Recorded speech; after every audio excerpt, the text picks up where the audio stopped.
Assalamu alaikum wa rahmatullahi wa barakatuh. Si cette vidéo est apparue devant toi aujourd'hui, ce n'est peut-être pas un simple hasard. Peut-être qu'Allah a voulu que ton cœur entende ce message à cet instant précis. Peut-être que depuis quelque temps, tu ressens quelque chose d'étrange. Une attente silencieuse. Une sensation que quelque chose approche. Comme si une porte invisible commençait doucement à s'ouvrir. Et si ce que ton âme ressent n'était pas une illusion? Et si, quelque part, Allah était déjà en train de préparer ton union? Pas seulement une rencontre, mais une union bénie. Une relation écrite avec sagesse. Une personne qui ne viendra pas seulement partager ta vie, mais partager ta foi. Parce qu'il arrive parfois qu'Allah prépare une rencontre avant même que les deux cœurs ne se connaissent. Et si quelqu'un priait déjà pour toi? Et si, en ce moment même, pendant que ton cœur porte encore des questions silencieuses, quelqu'un, quelque part dans ce monde, était en train de prononcer une invocation qui te concerne sans même connaître ton nom? Prends un instant, ferme les yeux si tu le peux. Ressens cette idée non pas avec l'esprit, mais avec le cœur. Il y a peut-être une âme qui se lève dans la profondeur de la nuit. Quand tout le monde dort, quand le bruit du monde s'éteint, quand les pensées deviennent plus sincères. Une personne se tient peut-être sur son tapis de prière, les mains levées vers le ciel, et dit avec une voix tremblante: « Ya Allah, accorde-moi une personne sincère, douce et pieuse. » Elle ne connaît pas encore ton visage. Elle n'a jamais entendu ta voix. Elle ignore même jusqu'à l'existence de ton histoire. Elle ne sait pas ce que tu as traversé, les larmes que tu as cachées, les blessures que tu portes encore, les nuits où tu as demandé à Allah de t'envoyer quelqu'un qui comprendrait enfin ton âme. Et pourtant, il se pourrait que cette invocation soit déjà en train de parler de toi. Cette idée touche profondément parce qu'elle donne un sens à l'attente. Car lorsque l'on attend, on a souvent l'impression d'être seul. Seul dans ses invocations, seul dans ses doutes, seul dans ce désir d'une présence sincère. Mais et si ce n'était pas vrai? Et si pendant que toi tu patientes, un autre cœur patiente également? Un autre cœur qui porte les mêmes espoirs, les mêmes blessures laissées par le passé, les mêmes déceptions qui ont appris la prudence, les mêmes silences qui font parfois plus mal que les mots. Peut-être que cette personne a aussi connu des relations qui n'étaient pas faites pour durer. Peut-être qu'elle a aussi vu certaines portes se fermer. Peut-être qu'elle a aussi demandé à Allah: « Pourquoi ce retard ?» C'est ce qui rend cette pensée si puissante. Vous pourriez être deux âmes en attente, vivant des histoires se séparer, mais avançant vers une même écriture. Deux chemins différents, deux douleurs différentes, mais une destination commune. Parce qu'Allah rapproche parfois deux cœurs bien avant que leurs regards ne se croisent. Il les rapproche à travers les épreuves, à travers la patience, à travers les leçons que la vie impose. Chaque retard qui te semblait incompréhensible, chaque personne qui est partie, chaque déception qui t'a appris à mieux discerner, tout cela a peut-être un rôle dans le plan d'Allah. Car toutes les rencontres ne doivent pas arriver immédiatement. Certaines âmes doivent d'abord être préparées, purifiées, mûries, guéries. Allah sait ce que ton cœur a besoin de devenir avant de recevoir ce qu'il a écrit pour toi. Et peut-être qu'il fait exactement la même chose avec l'autre personne. Peut-être qu'elle aussi apprend la patience. Peut-être qu'elle aussi grandit dans la foi. Peut-être qu'elle aussi est en train de devenir la personne capable de t'apporter la paix. Le Coran nous rappelle: « Et nous vous avons créé par couple. » Coran 78, 8. Ce verset porte une profondeur immense. Rien n'est laissé au hasard. L'union n'est pas simplement un événement humain. Ce n'est pas seulement une rencontre fortuite. Ce n'est pas une coïncidence. Cela fait partie de la sagesse divine. Une écriture, un décret, un moment choisi avec précision. Cela signifie que ce que tu vis aujourd'hui, cette attente, ces questions, ces retards, peut déjà faire partie du chemin qui mène à cette personne. Et si cette personne prie déjà pour toi, alors peut-être que le ciel est déjà le lieu où vos âmes commencent à se rapprocher, avant même la terre, avant même le premier regard, avant même le premier mot. Et peut-être que la vraie question qui touche le spectateur à cet instant n'est plus « Quand vais-je rencontrer cette personne ?», mais plutôt « Suis-je en train de devenir la personne pour laquelle quelqu'un prie en ce moment ?» Laisse-moi te raconter une histoire. Une histoire simple en apparence, mais qui porte en elle la profondeur de la confiance en Allah et la beauté du destin lorsqu'il se dévoile au bon moment. C'était l'histoire d'un frère pieux, pas un homme parfait, pas quelqu'un qui n'avait jamais douté, mais un cœur sincère, tourné vers Allah. Il avait pris une habitude que peu de gens remarquaient. Après chaque prière, avant même de se lever de son tapis, il gardait quelques instants de silence. Puis, avec une voix basse, presque murmurée, il répétait toujours la même invocation, toujours les mêmes mots, toujours la même sincérité, toujours la même espérance. Il disait « Ya Allah, accorde-moi une épouse qui sera la paix de mon cœur et la lumière de ma foi. » Observe la beauté de cette invocation. Il ne demandait pas simplement une épouse. Il demandait une paix, une lumière. Quelqu'un qui ne viendrait pas seulement partager sa vie, mais renforcer son lien avec Allah. Quelqu'un qui l'aiderait à devenir meilleur. Les jours passaient, puis les semaines, puis les mois. Et les mois devinrent des années.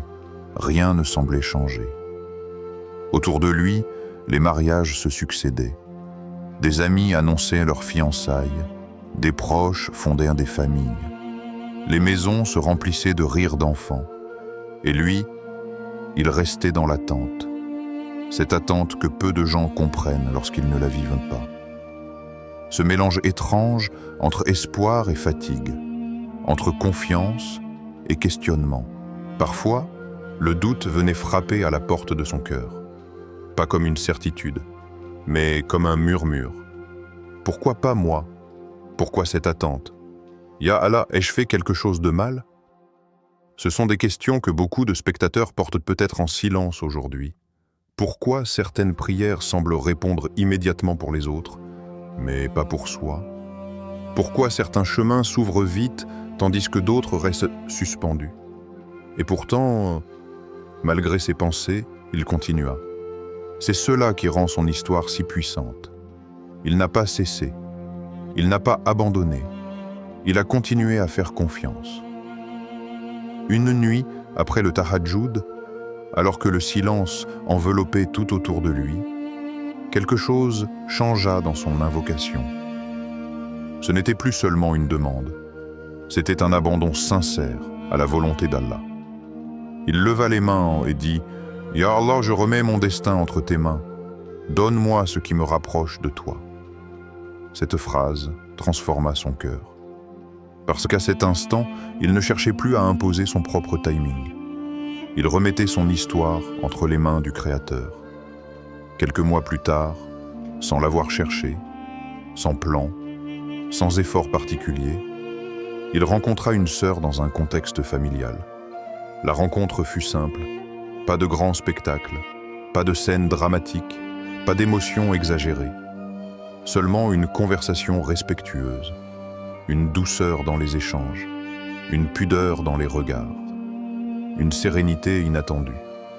Et ce qui le marqua le plus ne fut pas l'apparence, ni les mots, mais ce qu'il ressentit intérieurement.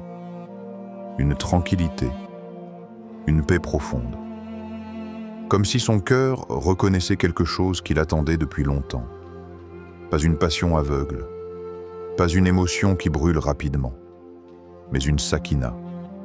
Cette paix que le Coran évoque et que seule une présence bénie peut apporter.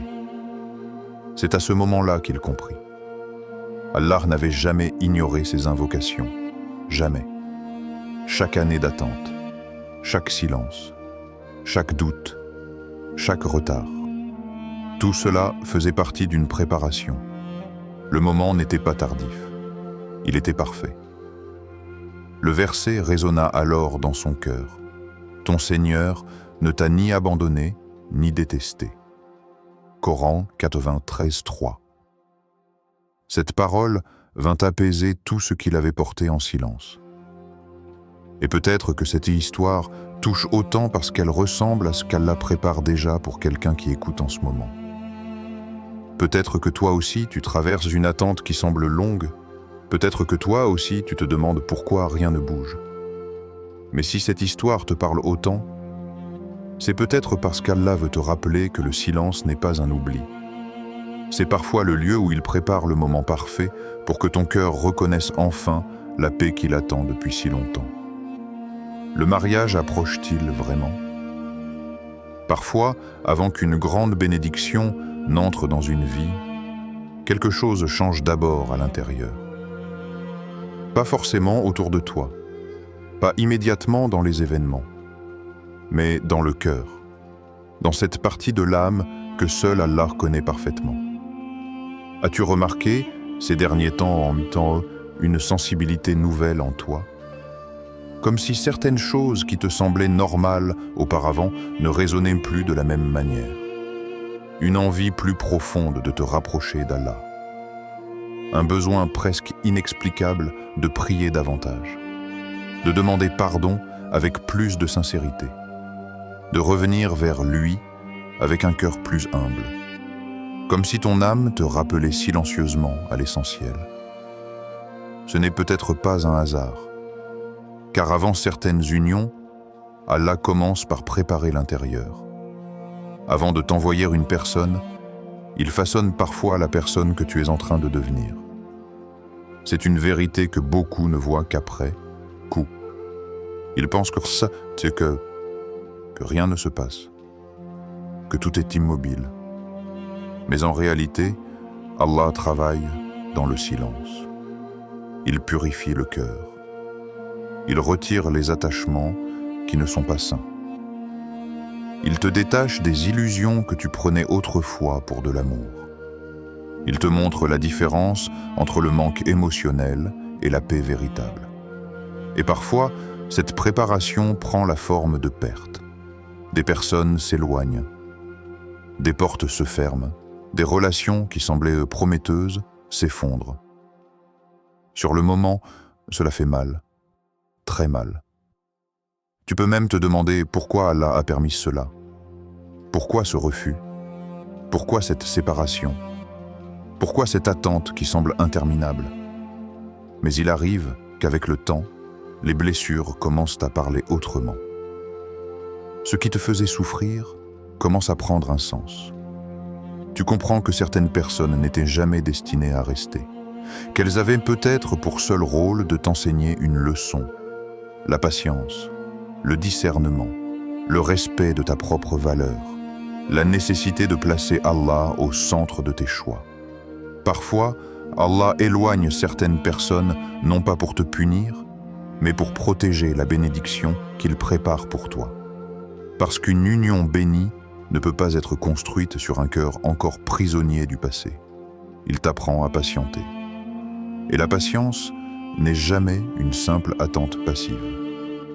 C'est une école, une purification, un raffinement de l'âme. Tu apprends ce que tu ne veux plus revivre, les relations qui épuisent, les promesses sans sincérité, les présences qui éloignent d'Allah au lieu d'y rapprocher. Tu apprends à reconnaître ce qui nourrit ton âme et ce qui la fragilise. Et soudain, tout ce qui t'a blessé commence à prendre un sens nouveau. Cette personne qui t'a quitté et cette porte qui s'est refermée. Cette réponse négative. Cette attente prolongée. Et si tout cela n'était pas une succession de déceptions, mais une préparation silencieuse au mariage qui approche? Et si les refus passés étaient en réalité des protections? Le Coran nous le rappelle avec une sagesse immense. Il se peut que vous détestiez une chose alors qu'elle est un bien pour vous. Coran 2:216. Ce verset touche directement le cœur de ceux qui attendent. parce qu'il rappelle une vérité difficile à accepter sur le moment. Ce qui te fait souffrir aujourd'hui peut être précisément ce qui te sauve demain. Parfois, Allah éloigne ce que tu désirais intensément, pas parce qu'il ignore tes sentiments, mais parce qu'il voit ce que toi tu ne peux pas voir. Tu voyais peut-être une personne, lui voyait tout le chemin.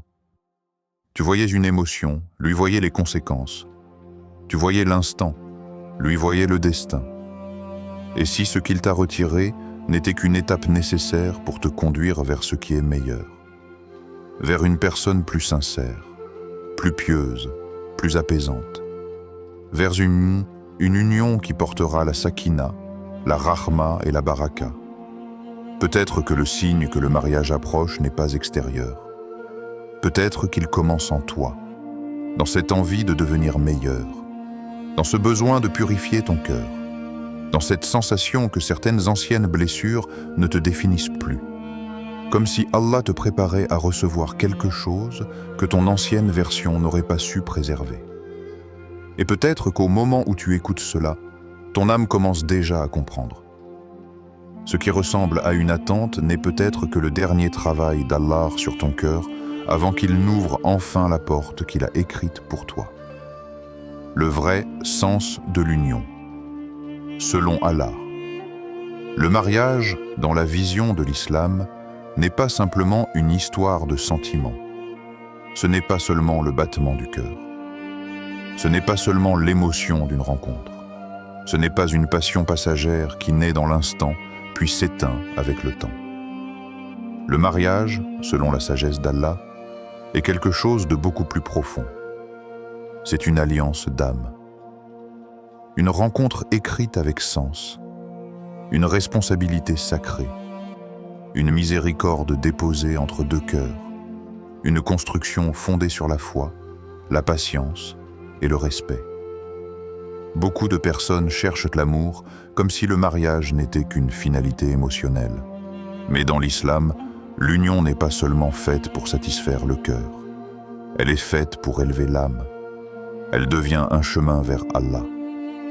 Un espace où deux personnes s'aident à rester droites, à persévérer dans la prière, à se rappeler mutuellement la vérité lorsque le monde devient lourd. Allah dit, et parmi ces signes, il a créé de vous, pour vous, des épouses afin que vous trouviez auprès d'elles la tranquillité. Et il a mis entre vous affection et miséricorde. Coran 30-21. Prends un instant pour observer la profondeur de ces mots. Allah commence par la tranquillité, pas par la passion, pas par l'intensité, pas par l'émotion immédiate, mais par la paix. Cela signifie que la personne qu'Allah prépare pour toi ne viendra pas troubler ton âme. Elle ne viendra pas te laisser dans le douter permanente. Elle ne viendra pas épuiser ton cœur. Elle viendra, par la permission d'Allah, avec une présence qui apaise, une voix qui calme, un regard qui rassure, une manière d'être qui te fait sentir en sécurité. Cette tranquillité, c'est la sakina. Une paix intérieure profonde, le sentiment que ton cœur peut enfin se reposer, que tu n'as plus besoin de porter seul certaines blessures, que tu peux être compris et sans toujours avoir à tout expliquer. Puis Allah mentionne l'affection, cet amour doux qui se construit avec le temps. Pas seulement une émotion soudaine, mais une tendresse qui grandit, dans les gestes, dans les attentions, dans le respect, dans la capacité à écouter et à comprendre. L'affection, c'est ce qui transforme la relation en refuge. Et ensuite vient la miséricorde. C'est peut-être l'un des plus beaux mots du verset. Parce qu'aucune relation humaine n'est parfaite. Il y aura des jours de fatigue, des incompréhensions, des moments où les épreuves pèseront lourd. C'est alors que la miséricorde devient essentielle. Le mariage, selon Allah, c'est aussi la capacité à pardonner, à faire preuve de douceur, à porter l'autre dans ses faiblesses, à rester présent lorsque la vie devient difficile. La personne écrite pour toi ne viendra donc pas seulement avec l'émotion, elle viendra avec la paix, avec la protection, avec le respect de ton âme.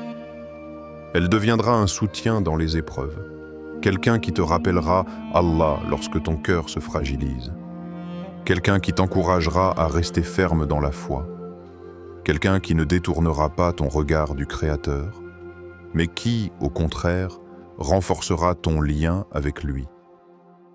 C'est cela le plus grand signe. Pas simplement le fait que ton cœur ressente quelque chose, mais la direction que cette personne donne à ton âme. Alors pose-toi cette question avec sincérité. La personne que j'attends me rapprochera-t-elle d'Allah? M'aidera-t-elle à devenir meilleur? À prier avec plus de sincérité? À cultiver la patience, la pudeur, la gratitude? Parce qu'en islam, la vraie valeur d'une union ne se mesure pas uniquement à l'intensité des sentiments. Elle se mesure à la lumière qu'elle apporte dans la foi. Si cette personne protège ton cœur, respecte ton âme et t'élève spirituellement, alors il se peut qu'elle fasse partie des plus belles réponses qu'Allah réserve à tes invocations. Et peut-être qu'en entendant cela, le spectateur commence à comprendre que le véritable amour n'est pas seulement celui qui fait battre le cœur, mais celui qui apaise l'âme et rapproche du Seigneur des mondes.